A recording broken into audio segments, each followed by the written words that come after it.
Alors bonsoir et bienvenue dans ce nouvel épisode de lundi soir. Aujourd'hui, nous allons parler de sabotage. Le sabotage comme pratique politique au fil de l'histoire, comme technique asymétrique contre l'ordre des choses, le sabotage comme tactique, voire comme stratégie contre le pouvoir. Pour cela, on est avec Jobard, rédacteur de la revue littéraire Le Sabot, et Victor Cachard. Victor, vous venez de publier successivement deux livres que j'ai là. Le premier, Émile Pouget et la Révolution par le sabotage. Je ne sais pas si on l'aperçoit à la caméra. Ouais. Le second, Histoire du sabotage des traînes savates aux briseurs de machines, et c'est le tome 1. Le tome 2 paraît en juin. Oui, Prochain, c'est ça. tout à fait. Et le sous-titre de ce tome 2, c'est Neutraliser le système techno-industriel. Alors, commençons par dire que ces deux premiers livres, ils nous ont énormément plu, parce qu'en fait, il ne s'agit pas d'une simple histoire du sabotage, d'un exposé avec un récit linéaire, des anecdotes, etc. Ce qui nous intéresse vraiment, c'est que cette pratique particulière qu'est le sabotage, vous l'appréhendez d'un point de vue stratégique, politique et même, à de nombreux égards, philosophique. Et en se préparant à cet entretien, ce qui nous a un peu sauté aux yeux, c'est que là on est à la veille, enfin à quelques jours d'une grande mobilisation contre la réforme des retraites. Tous les syndicats ont annoncé donc une grande mobilisation, s'annonce extrêmement déterminé, etc. Mais dans les pratiques, dans le vocable, dans ce qui est annoncé, on parle uniquement de grève, de mobilisation dans la rue, de se compter dans la rue. Les plus gauchistes vont espérer la grève générale qui sera reconductible, illimitée, etc. etc. Mais jamais le mot sabotage dans la boîte à outils des luttes n'est évoqué publiquement, en tout cas. Parallèlement, il y a 2-3 semaines, il y a environ 200 activistes, qu'on imagine écologistes, qui sont allés neutraliser une usine de béton Lafarge près de Marseille. Et les médias en ont beaucoup parlé. Après les manifestations de Sainte-Soline, le ministre de l'Intérieur a même parlé d'écoterrorisme. Mais là encore, personne dans l'espace public n'a évoqué le terme, le concept de sabotage. Et donc ça donne l'impression qu'en 2023, le sabotage dans l'espace public et médiatique, il n'existe plus. Et donc, en gardant ça en tête, est-ce que vous pourriez commencer par nous expliquer, Victor, comment naît, à travers Émile Pouget, la conceptualisation du sabotage et la stratégie qu'il recouvre à la fin du 19e siècle pour le mouvement ouvrier et révolutionnaire de l'époque. C'est-à-dire une époque où, en fait, le sabotage, il est apparu d'abord comme une évidence. Oui, je vais répondre tout d'abord à votre interrogation sur le manque d'emploi et l'impopularité aujourd'hui du terme, à la fois dans le monde du travail, puisque dans le cadre de grève on ne parle plus de sabotage, et d'autre part dans les luttes écologistes radicales ou plus douces, où non plus on ne parle pas du sabotage. Pour les luttes écologistes, il y a quelques années, dans des états généraux des soulèvements de la terre à la ZAD, où en fait le terme sabotage a été mis en question, et il a été préféré d'utiliser le terme de démantèlement plutôt que de sabotage, le sabotage étant trop associé à des éclats de violence. La notion de démantèlement, c'était plutôt l'idée de on va désarmer l'industrie polluante. C'était un peu une pirouette sémantique pour jouer avec la communication et accepter la non-violence. Ensuite, par rapport au monde du travail, le sabotage a été abandonné comme tactique révolutionnaire dès 1920 par la CGT, au moment de la scission entre la CGT syndicaliste révolutionnaire et la CGTU, la CGT unitaire qui était absorbé par les communistes. Donc à ce moment-là, le syndicalisme a abandonné la tactique du sabotage, et dans le monde du travail même, en raison d'une critique marxiste du sabotage, souvent Marx lui-même critiquait les ludistes, considérant que s'attaquer à l'outil de travail, c'était finalement avoir un manque de conscience de classe, et ne pas et ne pas s'intéresser à la question de la productivité et à d'autres alternatives productives où on continue à maintenir l'outil de travail. Donc dans les mouvements sociaux, comme dans les luttes écologistes, le sabotage a effectivement été abandonné, soit comme terme, soit comme pratique. Alors qu'à l'époque, effectivement, je parle dans les années fin du 19e siècle, début du 20e, le sabotage était plutôt est apparu comme vraiment quelque chose de révolutionnaire au sens d'une nouveauté, quelque chose d'inédit, une pratique inédite qui était une synthèse entre deux moyens de lutte qui se sont avérés inefficaces. Le premier moyen de lutte, c'est la grève, classiquement. Donc la cessation temporaire ou reconduite de l'activité productive. À l'époque, le droit de grève venait d'être autorisé par Waldeck-Rousseau. Pour autant, il n'était pas interdit de recourir à des briseurs de grève, des gens sans emploi qui acceptaient de travailler pour de modiques sommes. Et donc, en fait, la contestation était jugulée dans l'œuf. De ce point de vue, les grèves apparaissaient complètement inefficaces et on le voit encore aujourd'hui, par exemple avec la grève de l'industrie pétrolière où l'État n'hésite pas à faire appel à des réquisitions. C'est-à-dire que comme on est face à des secteurs vitaux dont la continuité est vitale pour la nation et pour la pérennité économique du pays, eh bien l'État s'arroge le droit de passer par-dessus le droit de grève. Et donc de ce point de vue, en fait, les ouvriers se sont dit mais quelle est la méthode pour porter la lutte dans le monde du travail. C'est-à-dire que la grève, on sort du monde du travail, on arrête l'activité. Et ils se sont dit, mais il ne faut pas arrêter l'activité, il faut la continuer, il faut trouver une méthode pour faire grève tout en étant au travail. Et donc le sabotage est apparu comme ça, comme une manière on va briser la machine. La notion de la casse est arrivée un peu plus tard, mais on va trouver des solutions de ralentissement, de paresse, de travail de mauvaise grâce pour pouvoir porter à bout nos revendications. Le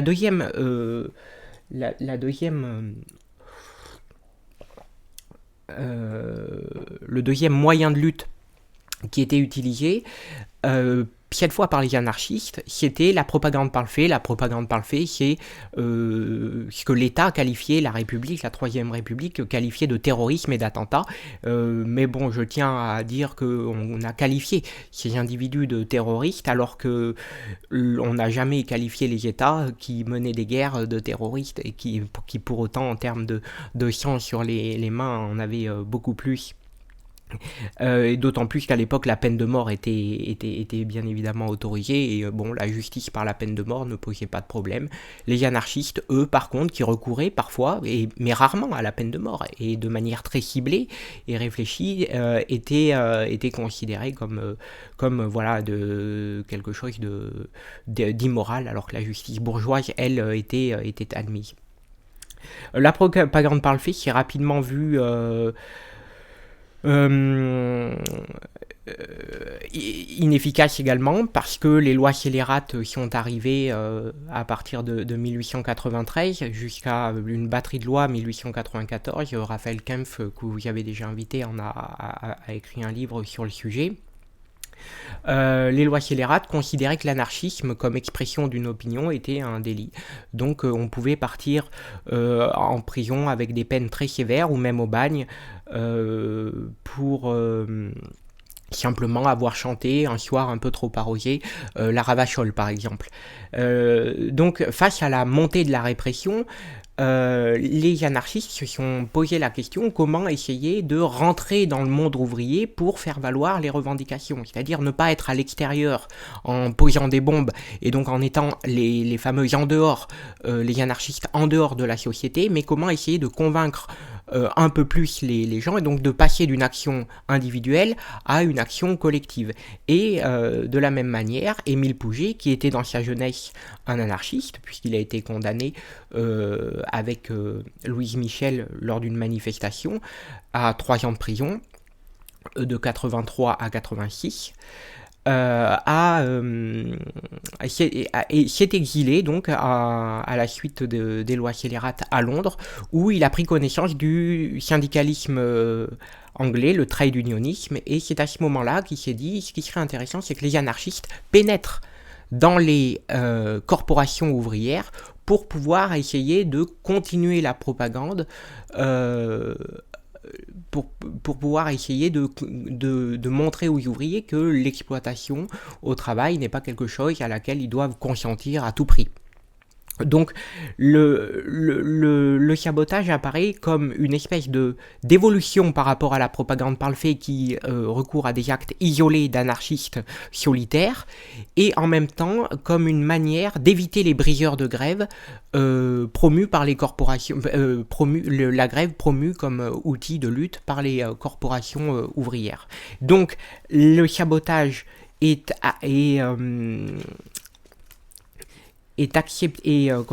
promu par la CGT à partir de 1897, c'est-à-dire 2 ans après sa création. La CGT est fondée en 1895 comme la réunion de la Fédération des bourses du travail et de la Fédération nationale des syndicats, avec Fernand Pelloutier.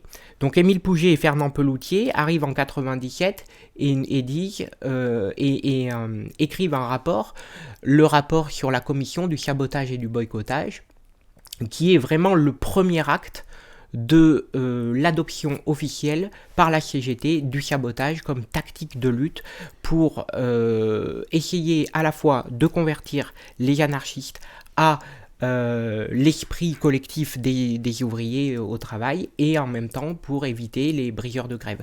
Donc en fait, la question c'est, est-ce que la grève est un sabotage, ou est-ce que le sabotage est un moyen de faire la grève? Et la réponse c'est que le sabotage est un moyen de libérer en fait la totalité du monde ouvrier pour pouvoir amener la contestation ailleurs que dans l'usine, puisque l'usine est mise en panne. Est-ce que tu peux juste donner des exemples, parce que dans le premier livre, pas le premier tome, mais le premier livre, Émile Pouget et la Révolution par le sabotage, donc c'est un recueil de textes, c'est beaucoup d'extraits du Père Pénard, qui était la revue d'Émile Pouget, et notamment, si mes souvenirs sont bons, à un moment donné, il évoque les sabotages des coiffeurs à Paris, et il utilise ça comme exemple pour montrer en quoi est-ce que le sabotage est une évidence, parce qu'il est beaucoup plus efficace dans ce contexte-là que la grève, ses revendications, ou évidemment l'action directe isolée. Oui, alors il y a plusieurs exemples de sabotage dans le livre Émile Pouget et la Révolution par le sabotage. Les coiffeurs, les boulangers, et puis après sabotage contre l'armée, sabotage des dockers. Pour le sabotage des coiffeurs, en fait, c'était une campagne qui a été lancée par la CGT dans les années 1886. C'était pas la CGT, c'était les bourses du travail à l'époque, menées par Pelloutier, et en fait ça consistait à expliquer que les patrons coiffeurs ne devaient pas pousser leurs ouvriers à travailler jusqu'à plus de 23h minuit, parce qu'à l'époque il était possible pour un coiffeur, un ouvrier coiffeur ou une ouvrière coiffeuse, mais à l'époque il se trouvait que la coiffure, étant donné qu'elle était liée au barbier et derrière au chirurgien, c'était plus des hommes, mais enfin c'est arrivé après la division du travail un peu plus égalitaire homme-femme. Des clients, des bourgeoises ou des bourgeois pouvaient arriver pour demander une coupe à partir de 23h minuit sans aucun problème, et les ouvriers principalement se sont concertés pour dire c'est plus possible, comment trouver une solution, la grève est inefficace parce que si on fait grève de toute manière on va se faire virer. Les ouvriers étaient fichés par des bureaux de placement qui sont les ancêtres des agences d'intérim. Donc ils ont trouvé une solution, qui est de dire, en fait, on va mal faire le travail, en fait. Donc au moment du shampoing, on va faire ce qu'ils appelaient le badigeonnage. Donc en fait, le sabotage par les coiffeurs s'appelait le badigeonnage, et c'était tout simplement une manière de malmener la clientèle sans la brusquer non plus trop, mais en tout cas, le badigeonnage, c'était un shampouinage un petit peu, disons, musclé, voilà. Et Il y a l'écorchage aussi, parce qu'il il y parle avait d'affiches qui disent attention, si vous allez chez le coiffeur après 8h du soir, tout à fait. vous risquez d'être écorché. Donc une espèce de menace latente contre les bourgeois qui voudraient arriver trop tard, quoi. Tout à fait. Des écriteaux étaient apposés dans les rues de Paris pour prévenir, pour dire en fait, peut-être que vous avez le droit, mais dans les faits, vous verrez que cette surexploitation au travail la nuit n'est pas possible. Travailler 70 heures par semaine, parce qu'à l'époque, c'était ça, vous causera des soucis en tant que client. Et les boulangers, par exemple, faisaient brûler le pain en montant les fours à trop de température, ou même dégrader les fours en les faisant monter trop haut. Donc on avait ces pratiques. Voilà. Qui ramène au slogan de Pouget, à mauvaise paye, mauvais travail, et qui du coup est un peu la définition de cet appel au sabotage fait par Pouget à la fin du 19e siècle. Et je voudrais revenir sur, du coup, dans ton livre. Donc on arrive évidemment à énormément d'anecdotes assez croustillantes sur les techniques de sabotage qui sont mises en place dans cette dynamique-là de contestation de conditions de travail, et du coup de manière de soit abîmer les outils, soit faire un mauvais travail, et du coup de très mauvaises coupes. Ça, faut faire attention quand même chez le coiffeur. Mais du coup, dans ton livre, il y a quelque chose qui est très intéressant, c'est que tu te contentes pas de lister justement toutes ces anecdotes autour du sabotage dès que le mot apparaît. Tu cherches vraiment à faire une histoire du sabotage comme en fait finalement une tactique qui est utilisée bien avant l'apparition du mot.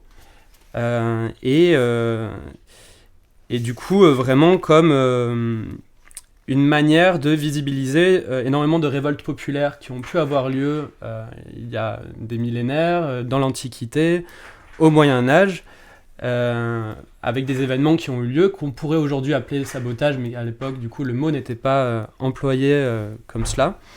Et je voudrais savoir quel lien tu peux faire entre toutes ces données historiques que tu as pu, que tu mets en place dans le livre, et ce rapport vraiment au travail, sachant que dans ton livre, justement au début, tu donnes comme définition du sabotage, tu dis le sabotage est une diminution du travail qui, pour être efficace, s'attaque aux technologies dans le but de porter préjudice à tous les systèmes de défense et de maintien du capitalisme. Et ça, on va voir qu'après, finalement, c'est une définition qui peut être évolutive. Mais du coup, voilà, comment est-ce que tu peux faire comment de fait, historiquement, il y a un lien entre des événements historiques bien antérieurs à l'invention du mot et ce rapport qui est beaucoup plus ancré à la relation au travail, à l'exploitation ouvrière au 19e siècle. Alors en effet, quand Émile Pouget conceptualise le sabotage, en tout cas l'élève en tactique militante, il l'élève contre le travail principalement, sous sa forme capitaliste, c'est-à-dire le travail comme marchandise. Les bureaux de placement dont je parlais, en fait, considèrent que le travail est une marchandise et l'ouvrier peut être vendu et même doit payer pour être vendu. Mais c'est ça, les bureaux de placement, c'est les agences d'intérim. C'est les agences d'intérim payantes. En fait, la gratuité de l'office du placement est arrivée avec l'Organisation internationale du travail en 1920 et promue par Albert Thomas. Mais donc à l'époque, voilà, c'était vraiment la question du travail qui était centrale comme objet de lutte de la part des syndicalistes révolutionnaires. Avant le travail dans sa version capitaliste, ce qui m'intéressait, c'est d'essayer de penser quels seraient des types de sabotage, des espèces de proto-sabotage qui pourraient entrer en résonance avec ce que les syndicalistes révolutionnaires ont appliqué au travail. Et donc j'identifie trois dispositifs de techniques de domination, puisqu'en fait avant le travail, avant l'apparition du travail comme catégorie capitaliste, donc avant la révolution industrielle, les principaux conflits de la population n'est pas dans le cadre du travail, puisque le travail n'existe pas en tant que tel, c'est plutôt il n'y a pas de différence entre travail et loisir. En tout cas, la différence n'est pas aussi nette que pendant la révolution industrielle. C'est tout le travail, par exemple, de la critique de la valeur qui essaye de voir chez Marx un travail qui n'est pas transhistorique. Enfin bon. Le travail n'est pas transhistorique. Avant l'apparition du capitalisme, on ne parlait pas de travail à proprement parler ou d'une autre manière. Et donc tous les conflits sociaux des populations ne portaient pas sur les conflits au travail, mais sur des dispositifs d'oppression. Et en fait, j'essaye d'identifier trois dispositifs d'oppression qui sont pour moi les premiers dispositifs à partir desquels toute la société ensuite de surveillance se met en place. Le premier dispositif d'oppression, c'est les dispositifs scripturaux. C'est-à-dire en fait la naissance de l'écriture, parce qu'on sait que, et Scott l'anthropologue le montre dans son livre Homo Domesticus, que la naissance de l'écriture est contemporaine de la formation des premières cités-États, des premières dynasties, avec tout de suite en fait l'écriture permet un contrôle des populations avec une cartographie des territoires et derrière une soumission de certaines classes sociales. Et des hiérarchies entre les scribes, le roi qui en fait marque sa mémoire à travers des stèles qui sont écrites. Donc c'est vraiment l'écriture comme premier système de domination, de comptage, de catégorisation qui est contesté. De taxes, oui. Les taxes, et qui est contesté tout au cours de l'histoire. Que ça soit justement à l'époque de la naissance, ou à l'époque de l'écriture cunéiforme, du bris de tablettes, il y avait des tablettes qui étaient détruites pour tout simplement annuler une dette. Puisque en fait, là, à l'époque, je parle de là au 3-4e millénaire, les tablettes servaient à inscrire, à noter et à garder dans le temps une dette. Et donc, pour annuler les dettes, faire table rase, de fait, il fallait briser la tablette. Donc, on a des premières contestations, premier sabotage de dispositifs techniques là-dessus. Et ensuite, tout au cours de l'histoire, à chaque fois qu'il y a une rébellion, les archives, les centres administratifs. Pendant la Révolution française. Voilà, les brûlements de papier, ce qu'on appelait, par exemple, dans le canton de Vaud, il y a le mouvement des burla-papés, qui vient du vaudois, le brûlement de papier, qui consistait à brûler tous les papiers qui fichent, en fait, la population. Oui, ils faisaient des cocottes en papier. Oui, voilà. Aussi, il y avait aussi un détournement de l'instrument de domination à des fins festives. Ouais, j'ai rencontré quelqu'un, c'est anecdotique, mais qui faisait du papier recyclé à partir des vieilles attestations de déplacement pendant le confinement. Il récupérait toutes les attestations de gens qui en avaient emmagasiné plein, et il s'est amusé à recycler ce papier-là pour en distribuer après, quoi, vierge. Oui, on est dans la continuité d'une forme de sabotage. Le deuxième dispositif technique se met en place au Xe siècle, 9e, 10e siècle, 11e siècle, c'est la période de la féodalisation, et donc c'est quand les seigneurs centralisent le pouvoir et pour centraliser le pouvoir, édifie des fortifications. Et donc, il y a la résistance à toutes les technologies de fortification avec les barrières qui sont détruites, les douves qui sont aussi mises en péril. Et ça, on le retrouve au cours de l'histoire et même encore aujourd'hui, contre toute la question de la surveillance, de la domination militaire, la militarisation de l'espace en fait. Ouais. Et le troisième instrument technique de domination, c'est l'invention de l'horloge au XIIIe siècle de l'horloge mécanique qui en fait instaure un changement dans le rapport au temps, c'est-à-dire que le temps n'est plus perçu de manière qualitative comme une activité, faire cuire un œuf prend le temps de faire cuire un œuf, c'est tout, le temps d'un feu, le temps d'une prière, le chant d'un Ave Maria, mais instaure tout d'un coup une abstraction par rapport à l'activité qui fait qu'on ne compte plus le temps, mais qui fait qu'on compte le temps et donc on l'économise.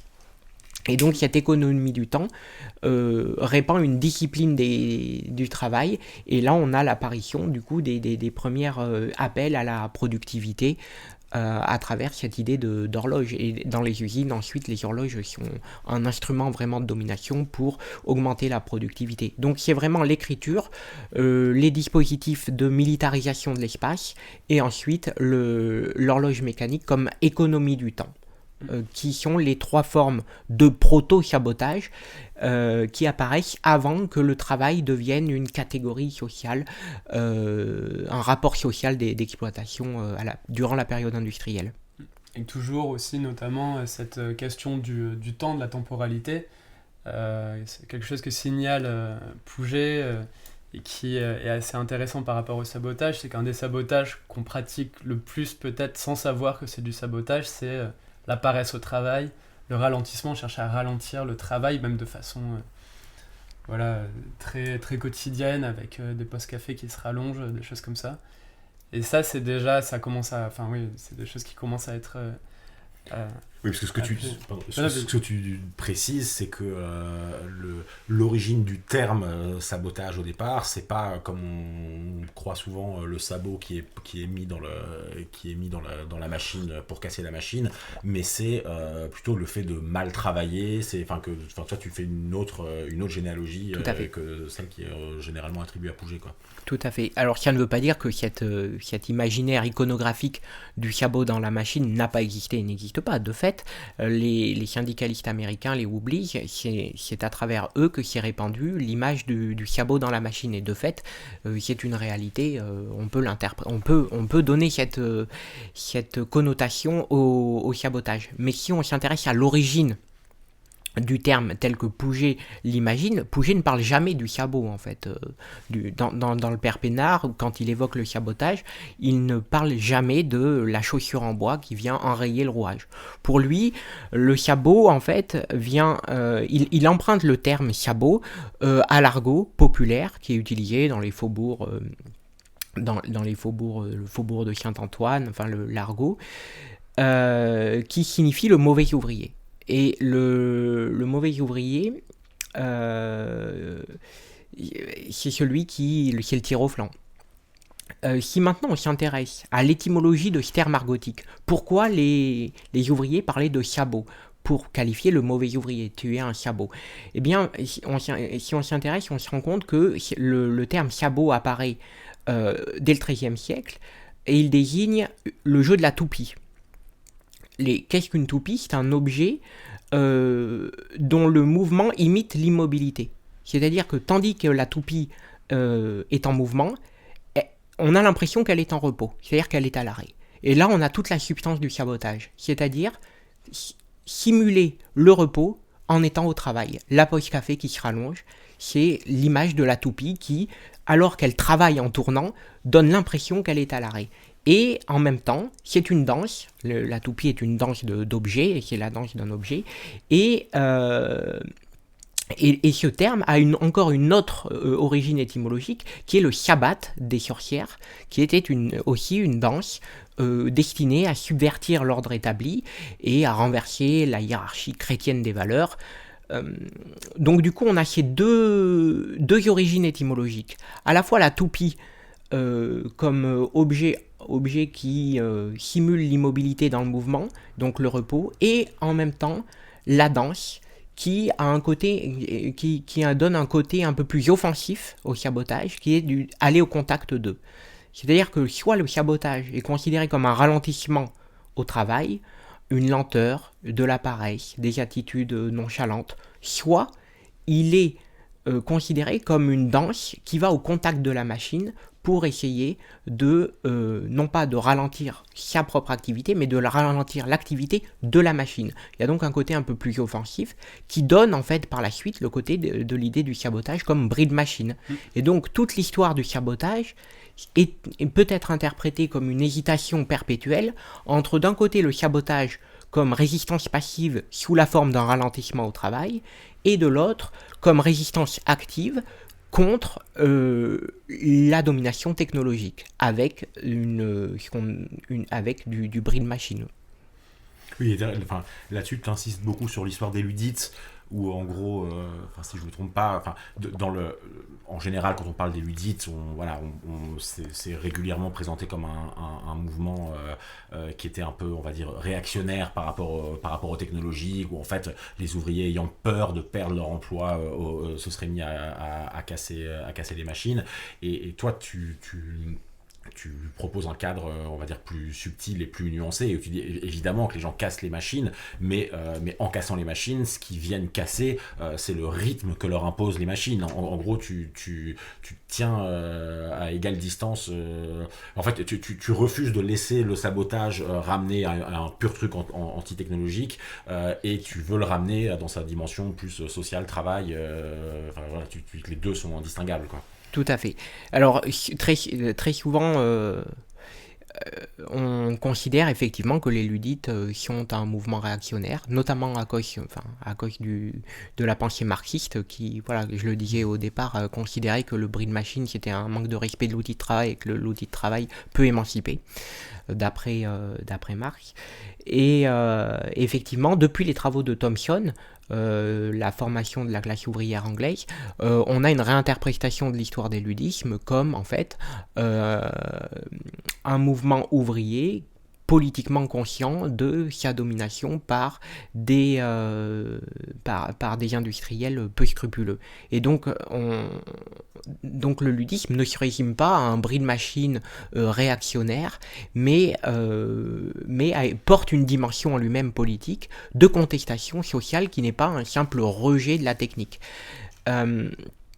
Et de ce point de vue, il ne faut pas caricaturer le ludisme en disant que le ludisme, ce n'était que du bris de machine. Il y avait d'autres pratiques, comme par exemple des lettres de dénonciation, aussi l'idée d'un jeu en créant un personnage, Ned Ludd. Ned Ludd n'a jamais existé, c'est un mythe, une légende, qui en fait était le symbole de celui du révolté. Et de ce point de vue, donc il ne faut pas caricaturer le ludisme comme bris de machine, et de même qu'il ne faut pas caricaturer le sabotage comme bris de machine. Le sabotage est un ralentissement du travail qui avait une conscience politique. Donc en fait, à ne pas caricaturer ces deux mouvements, on peut trouver des points de convergence.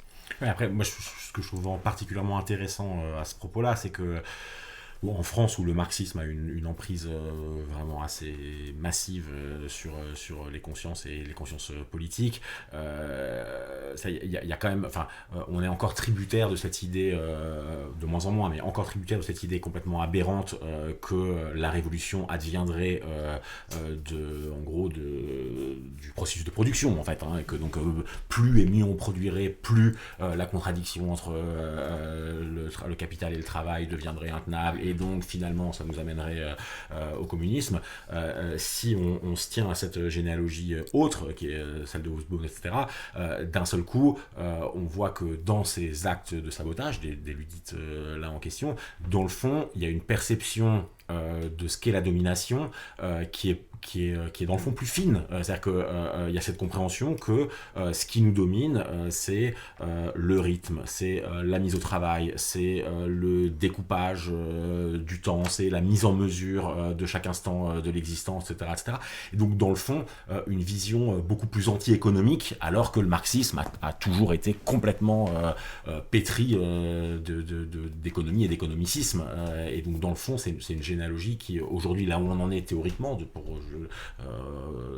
pour un peu tout le monde, c'est plus intéressant, en fait, comme vision de comment fonctionne la domination.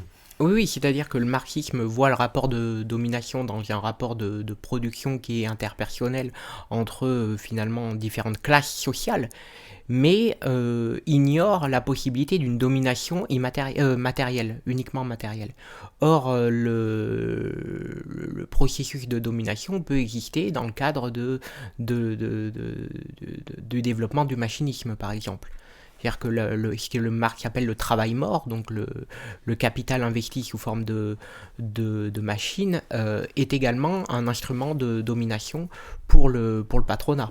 Et c'est assez évacué par Marx pour qu'il y a une neutralité technique possible qui donc peut être utilisée par les ouvriers eux-mêmes à bon escient pour le développement des forces productives et donc de l'avènement du communisme avec une société de l'abondance. Tu parlais tout à l'heure de Ned Ludd, qui est cette espèce d'entité finalement un peu mythologique, un peu Robin des Bois, sous laquelle finalement les gens vont se cacher en signant, tout le monde va signer Ned Ludd pour un peu se dissimuler derrière. Il y a quelque chose qui est très intéressant dans le sabotage, c'est que par essence c'est une action qui va être clandestine, qui va être, vaut mieux pas être attrapé quoi. Et en même temps, il y a une volonté qui est très collective derrière, un sabotage qui est réussi, disons, c'est un sabotage qui va avoir une conséquence collective derrière. Et puis j'aimerais bien que tu nous en parles un peu plus de cette association entre une action individuelle avec un but collectif, ou même quelque chose de collectif qui va se dissimuler derrière quelque chose d'individuel, etc. Oui, oui, alors dans le livre, j'ai une partie, un chapitre que j'ai intitulé Logique du sabotage, où j'essaye de montrer que le sabotage, au cours de son histoire, de sa première histoire, c'est-à-dire de sa période du syndicalisme révolutionnaire, donc de 1880 à 1910, connaît plusieurs étapes dans sa définition. La première étape, c'est un sabotage comme jeu avec les règles du travail, c'est-à-dire travailler moins, donc travailler perte de quantité de travail, travailler mal, donc perte de qualité de travail. On peut saboter son propre travail, on peut saboter la marchandise. Donc c'est un jeu avec les règles du travail, ou même les absences de règles au travail quand certaines règles sont pas définies. Mais le problème, c'est que ça se cantonne à une action individuelle, c'est-à-dire c'est simplement le travailleur qui, par sa propre activité, la module sa propre activité. Il n'y a pas donc de dimension émancipatrice collective. Et c'est la raison pour laquelle le sabotage est toujours lié à l'idée, au concept d'action directe.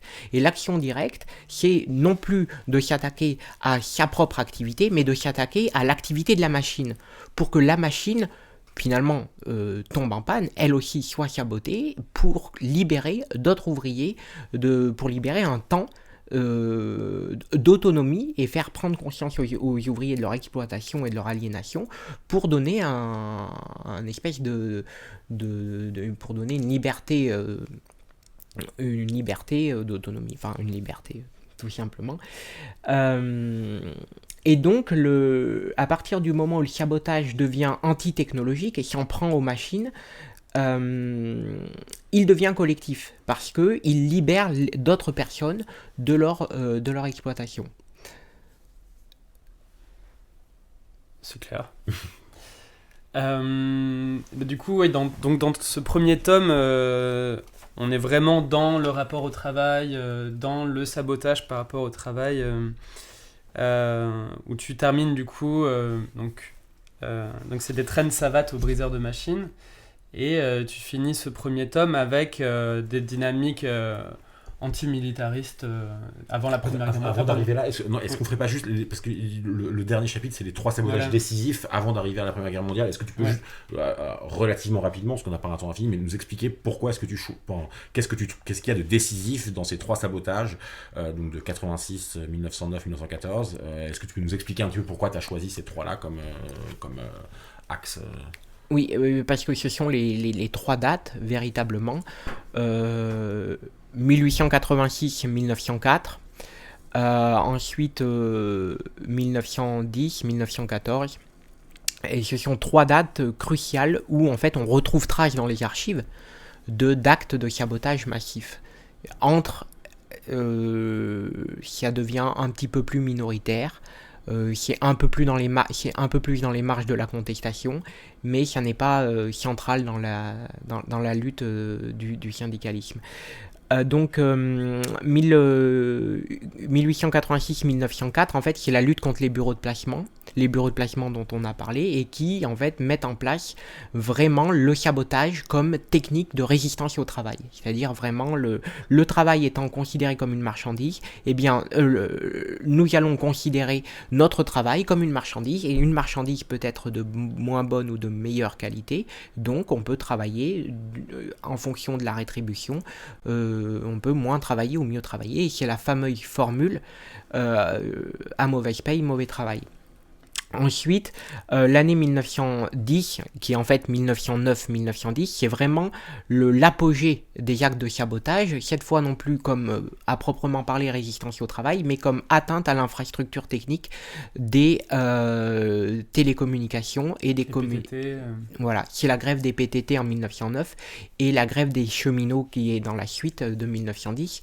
La proximité de ces deux métiers fait que la grève des PTT a entraîné l'autre, parce qu'à l'époque on avait donc les PTT ambulants qui étaient des wagons destinés en fait au transport du courrier, et donc certains métiers étaient tellement proches que la grève a dégénéré.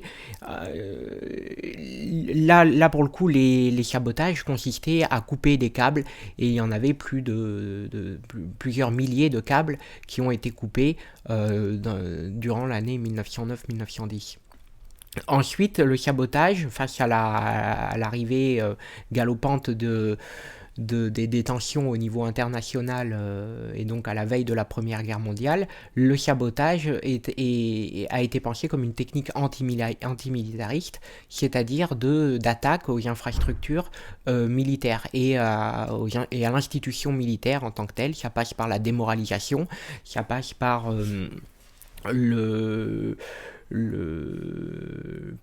toujours la télécommunication qui est sabotée, et le ravitaillement, le commandement, ça reste plutôt en 1914 à l'état de projet. Des plans de sabotage de la mobilisation sont pensés, avec la brochure par exemple En cas de guerre, qui est véritablement un manuel de sabotage, en disant les égouts, comment s'y prendre, le gaz, les télécommunications, les chemins de fer,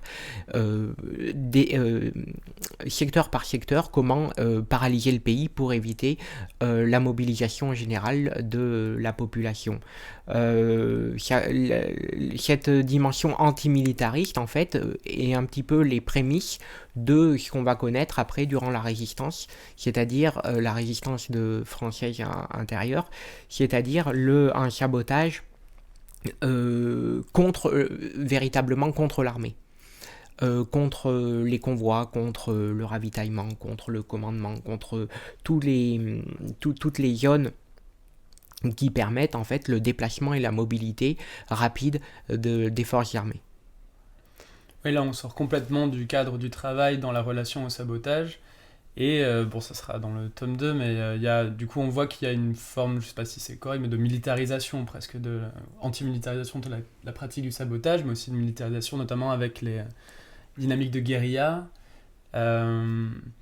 Est-ce que c'est à quel point en fait cette technique ce déplacement du sabotage fait que finalement le sabotage devient beaucoup trop associé à beaucoup trop de violence militaire ou je sais pas guerrière, et est complètement abandonné par les syndicats, et on le retrouve finalement dans les syndicats revendiqué comme tel jusqu'en quelle année, parce qu'en mai 68 il y a un retour du sabotage dans le travail, mais du coup le passage du sabotage comme anti-travail au sabotage comme anti-technologique se fait pour trois raisons. Enfin, j'identifie dans le deuxième tome 3 moments historiques qui font que le sabotage est laissé en fait à une autre interprétation, qu'il est finalement reconfiguré, qui se reconfigure. Et voilà.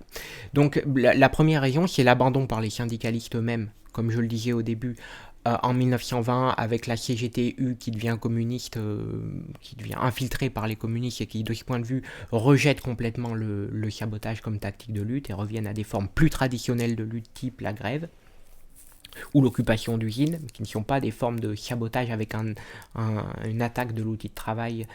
Ensuite, la deuxième raison, c'est l'apparition d'un nouveau type de guerre qui se développe durant la Deuxième Guerre mondiale.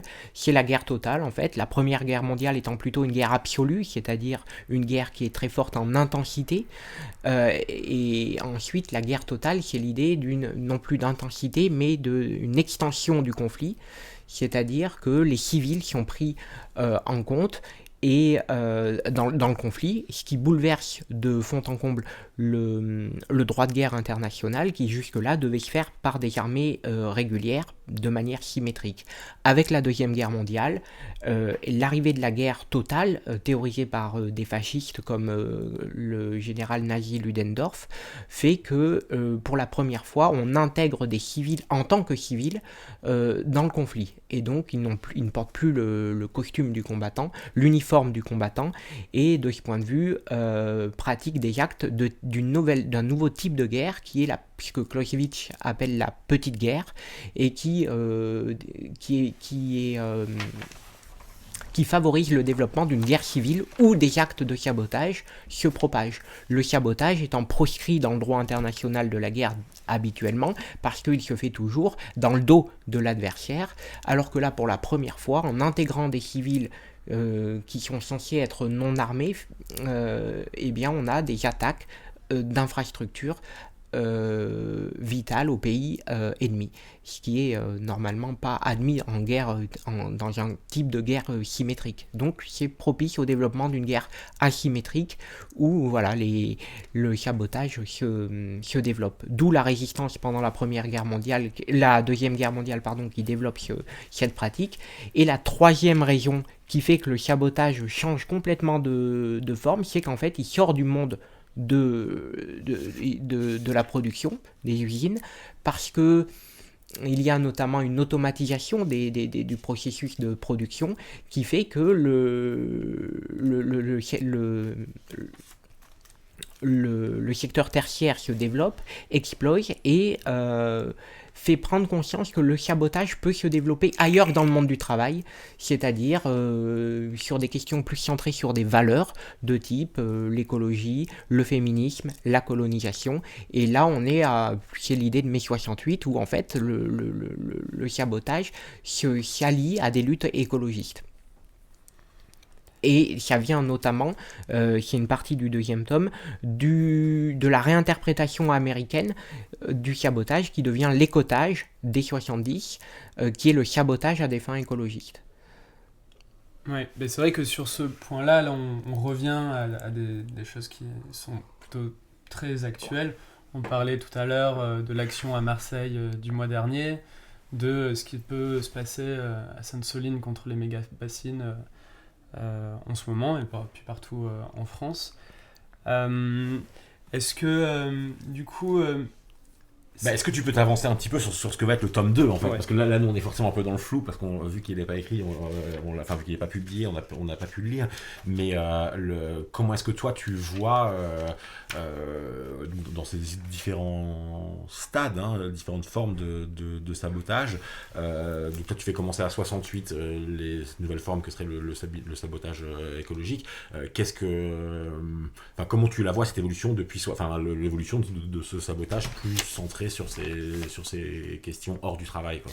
Oui, voilà. Alors, la sortie du sabotage du monde du travail, je dis 68 parce qu'ici en France on a vraiment l'esprit de 68. En réalité, ça commence en fait dès la fin des années 50 aux États-Unis. C'est vraiment une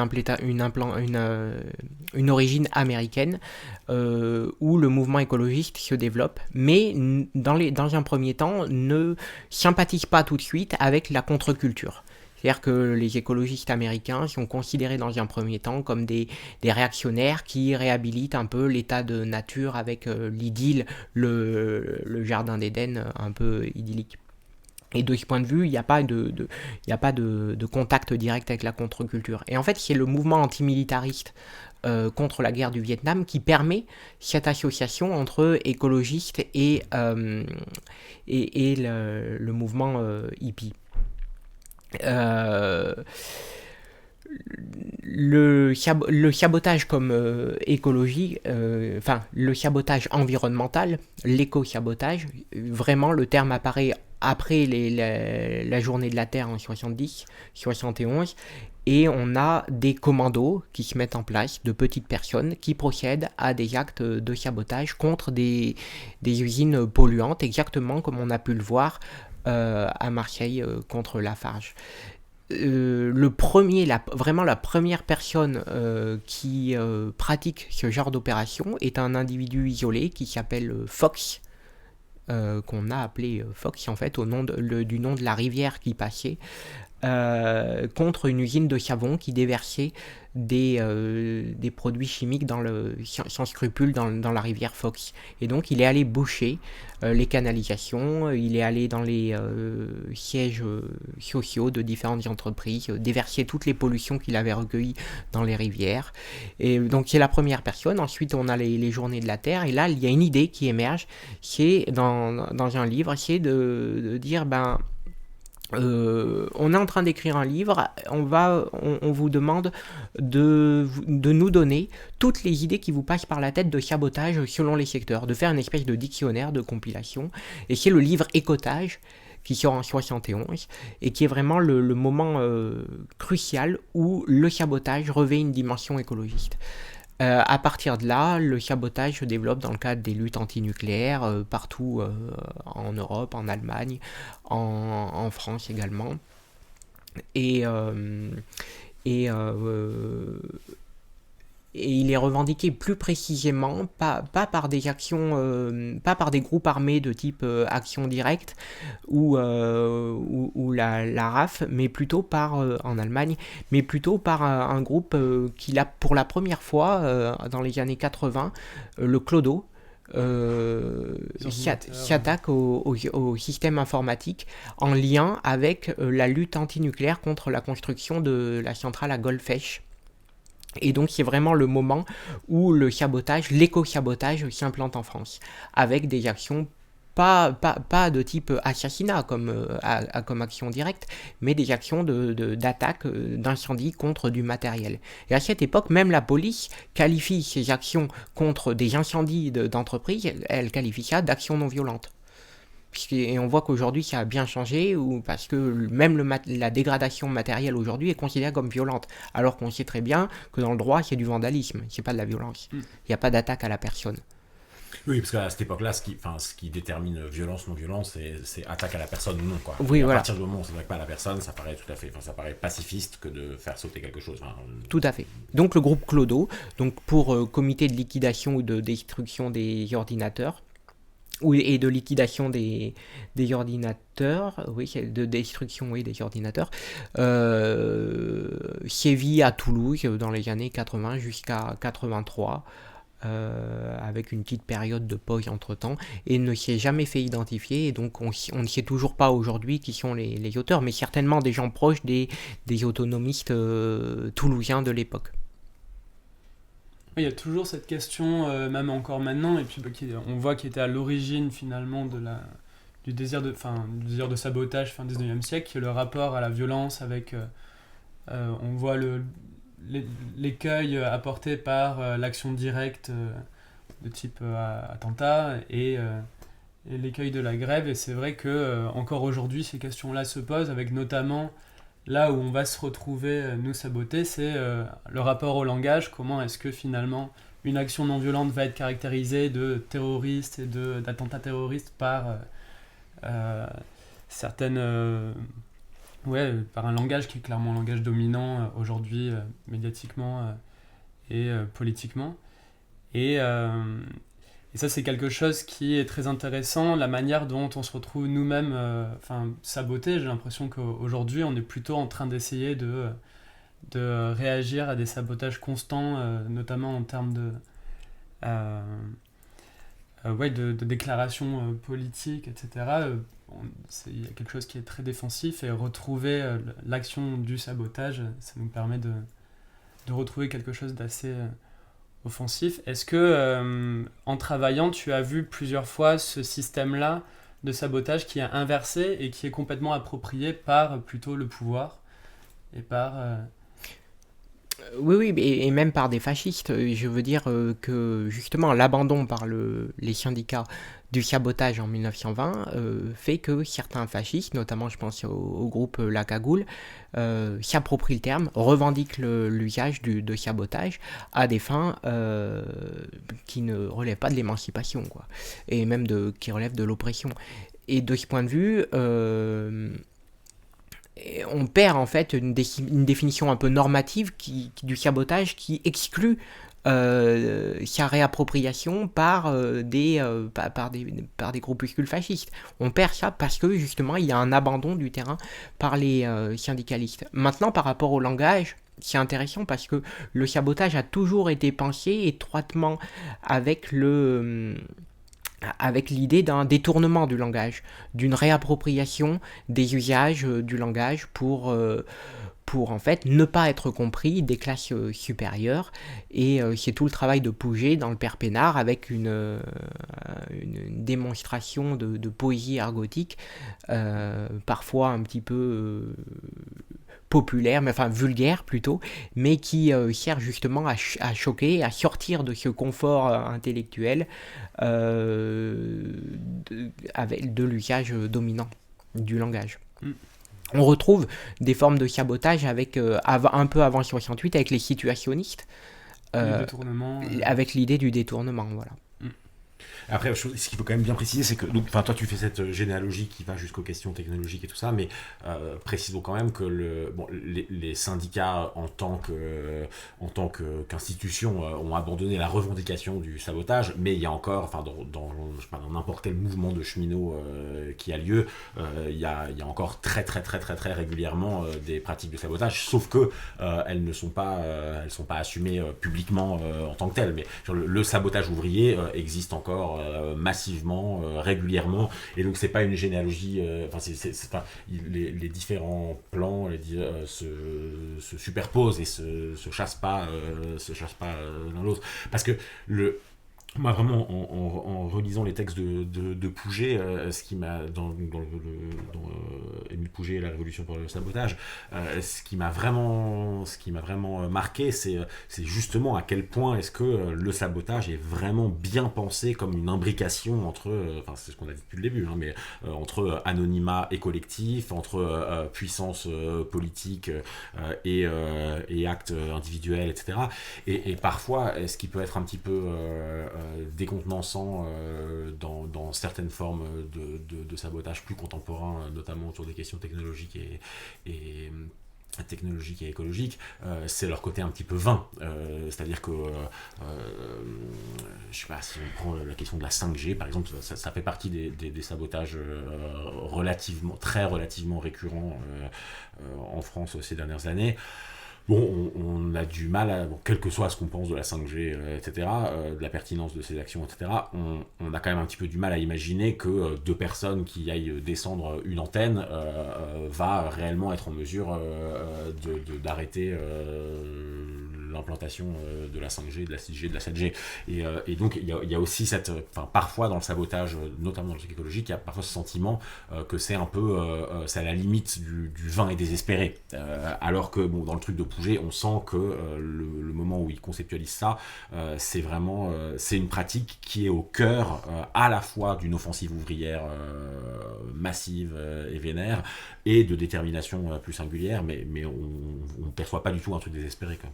Oui, alors c'est la forme que prend la lutte actuellement, c'est-à-dire qu'on s'attaque aux antennes 5G, on s'attaque à une entreprise polluante, et donc en fait on s'attaque aux effets finalement n'est pas au cause. Et de ce point de vue, on peut avoir le sentiment que c'est vain.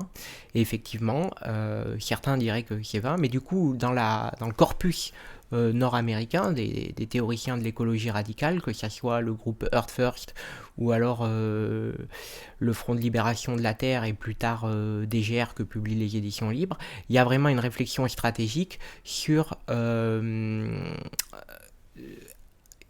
l'idée de s'attaquer aux infrastructures vitales, c'est-à-dire de s'attaquer aux causes.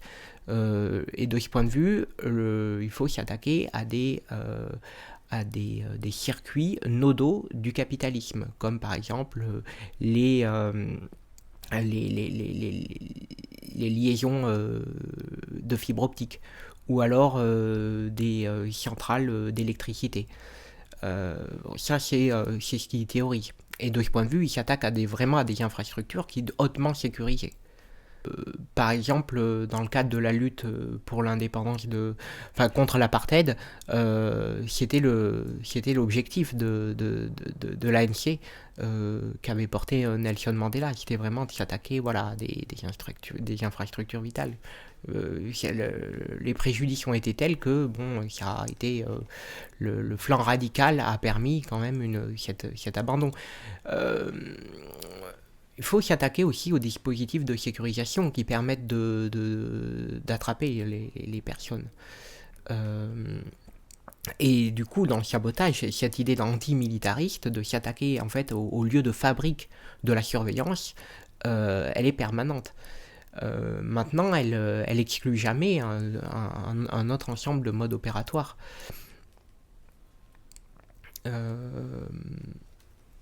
Enfin, moi je dis juste ça pour dire que ce qui est intéressant dans le point de vue de Pouget, c'est que il essaye de situer et de penser au cœur un peu de différentes stratégies de lutte, et pas de se dire telle pratique en tant que telle serait révolutionnaire, mais c'est en tant que ce qu'elle permet, ce qu'elle déploie, ce qu'elle met en lien, etc. Et là, par exemple, si on prend l'exemple de la lutte en cours en ce moment en France des méga-bassines, moi j'ai l'impression que ce qui en fait la puissance, c'est pas juste les manifestations avec 5000 personnes ou 10 000 personnes du coin, c'est pas juste les débâchages de nuit, c'est c'est la mise en mouvement de tout ça, et que c'est ça qui rend à la fois la lutte insaisissable, qui la rend puissante, énergique, dynamique, et probablement un peu ingérable, parce que de fait, quand ça devient ingérable que ça devient potentiellement victorieux. Bien sûr, mais pour autant, la répression sévit aussi énormément. Et donc, si en fait la répression s'applique de plus en plus à des actes qui sont de moins en moins violents, ça devient très problématique. D'où l'intérêt de maintenir toujours un flanc radical, pour en fait éviter que la répression s'applique simplement presque à du délit d'opinion. Et l'essor du sabotage, c'était aussi ça, c'était de maintenir en fait un taux de conflictualité à l'époque des lois scélérates, alors que l'État devenait de plus en plus répressif. D'où l'intérêt en fait de maintenir et d'assumer une conflictualité avec véritablement des points stratégiques. À ce moment-là, l'anonymat du sabotage rend l'acte plus sûr que celui par exemple de se mettre en grève ou de manifester. Tout à fait. Donc c'est une manière de se protéger en fait, l'anonymat et la clandestinité. Oui, et d'où le gros travail de culture de la sécurité qui est mis en place par les groupes aux États-Unis, type Earth First. Un gros travail avec des manuels et le guide d'autodéfense, d'éco. J'ai perdu le guide. J'ai perdu le nom. D'éco-défense, de quoi, oui, je crois que c'est le guide d'écotage, le guide d'éco-défense, voilà, qui est un manuel avec une grosse partie sur la culture de la sécurité pour en fait passer à l'offensive.